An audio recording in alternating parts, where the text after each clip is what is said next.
नमस्कार, स्वागत आप सभी का एक बार फिर से मौसम तक चैनल पर। इस बुलेटिन में आइए जानते हैं किस तरह से उत्तर भारत के भागों में मौसम रहेगा आने वाले दिनों में।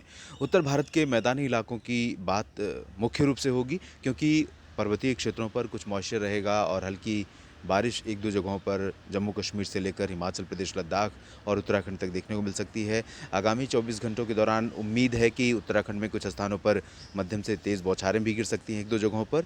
ज़्यादा इंटेंसिटी उत्तराखंड पर ही रहने की संभावना है, जबकि बाकी जो पर्वतीय इलाके हैं उनमें आइसोलेटेड प्लेसेस पर रहेगी और मैदानी इलाकों में पंजाब, हरियाणा, राजस्थान, दिल्ली और उत्तर प्रदेश के लगभग सभी क्षेत्रों में मौसम अगले 2-3 दिनों के दौरान काफ़ी गर्म और शुष्क रहने वाला है, यानी कि बारिश की संभावना बिल्कुल नहीं है।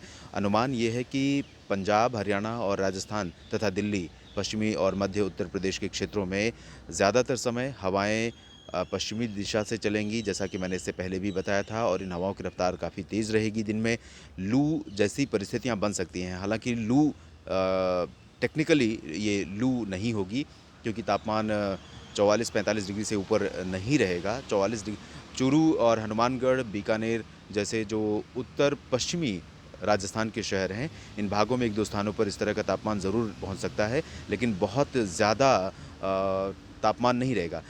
लेकिन तापमान बहुत अधिक न रहने के बावजूद 40 डिग्री सेल्सियस से ऊपर जाना अपने आप में ही काफ़ी अनकम्फर्ट सिचुएशन हो जाती है। और इसके साथ-साथ हाल में जो बारिश हुई थी, इसके कारण वातावरण में अभी भी नमी मौजूद है कुछ स्थानों पर, तो इसके चलते उमस भी है और उमस थोड़ी-सी भी होती है तो बढ़ता तापमान बहुत अधिक लगने लगता है और गर्मी काफ़ी अनकम्फर्टेबल हो जाती है।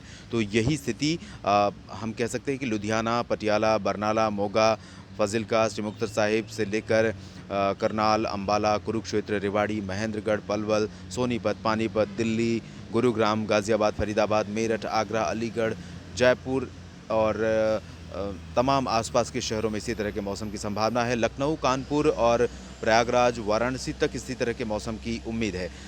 पूर्वी उत्तर प्रदेश के क्षेत्रों में ज़रूर 10 तारीख से 10 जून से मौसम में बदलाव होने लगेगा।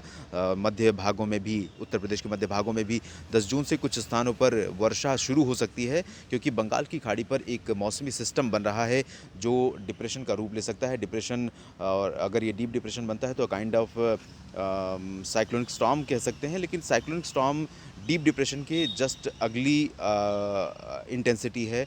डीप डिप्रेशन के बाद जब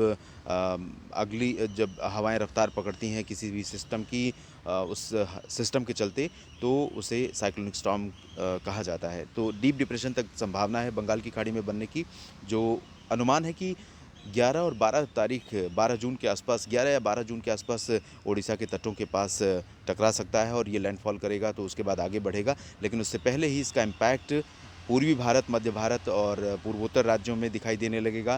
पूर्वोत्तर राज्यों में मानसून पहले ही पहुंच गया है। तो उत्तर भारत के क्षेत्रों में, विशेष रूप से उत्तर प्रदेश का जिक्र मैंने किया था, उत्तर प्रदेश के पूर्वी भागों में 10 जून के बाद से मौसम बदलेगा। 10, 11, 12 जून को उत्तर प्रदेश के मध्य तक और कुछ इलाकों में पश्चिमी भागों में भी वर्षा देखने को मिल सकती है 11 जून के बाद। 10 जून तक समूचे उत्तर पश्चिम भारत में मौसम शुष्क और साफ रहेगा, गर्म इसी तरह से रहेगा। तेज़ धूप अभी भी खिली हुई है और अब लगातार धूप का प्रभाव बढ़ता ही जाएगा। इस समय सुबह के 8 बज रहे हैं, आज 7 जून है और इस समय धूप अभी से असहनीय सी लग रही है। तो ये स्थिति रहेगी और जैसा कि मैंने बताया कि उत्तर प्रदेश की तरफ से बारिश बढ़ेगी और धीरे-धीरे 11 जून, 12 जून के आसपास ये उत्तर भारत के मैदानी इलाकों में भी पहुंच जाएगी। 11 जून से दिल्ली और उत्तरी हरियाणा तथा पंजाब के तराई क्षेत्रों में कहीं-कहीं पर वर्षा शुरू हो सकती है। हालाँकि जैसा मैंने बताया कि मौसम अगले 3-4 दिनों तक पंजाब, हरियाणा, राजस्थान, दिल्ली में साफ रहेगा, शुष्क रहेगा। लेकिन राजस्थान में अगले 24 घंटों के दौरान विशेष रूप से आज की बात कर सकते हैं, कुछ एक स्थानों पर शुष्क हवाओं के साथ जो मॉइस्चर आ रहा है अरब सागर की तरफ से गुजरात और राजस्थान के दक्षिण और पश्चिमी भागों से होते हुए, इसके चलते भरतपुर, जयपुर, अलवर, झुंझुनू इन इलाकों में कहीं-कहीं पर बूंदाबांदी हो सकती है। इससे सटे आगरा और मथुरा में भी कुछ एक स्थानों पर इस तरह की मौसमी हलचल हो सकती है। तो ज़ाहिर है प्रभाव थोड़ा-सा पलवल और दिल्ली पर भी दोपहर बाद कहीं-कहीं पर आंशिक बादल या डस्ट स्टॉर्म के रूप में देखने को मिल सकता है। लेकिन कल से एंटायर रीजन ड्राई और बहुत हॉट रहेगा। बच के रहिएगा इस गर्मी से, ये गर्मी बहुत ज़्यादा अनकम्फर्टेबल लगती है, तो इससे बचाव करिएगा। और 10 जून के बाद 11 जून से कुछ बारिश आपको यहाँ देखने को मिल सकती है। 12 जून को बारिश की तीव्रता और बढ़ सकती है। डिप्रेशन के बारे में एक स्पेशल बुलेटिन कुछ ही देर बाद मैं अपलोड करूँगा। आप उसमें इसके बारे में डिटेल में जानकारी अगर आपको चाहिए तो आप उस वीडियो को देख सकते हैं। मौसम तक चैनल से जुड़े रहने के लिए आपका शुक्रिया। अगर आपको दी गई जानकारियाँ ठीक लगें तो आप शेयर कर सकते हैं अपने दोस्तों के साथ, लाइक कर सकते हैं वीडियो को और चैनल को अगर अब तक सब्सक्राइब नहीं किया है तो ज़रूर कीजिए। धन्यवाद।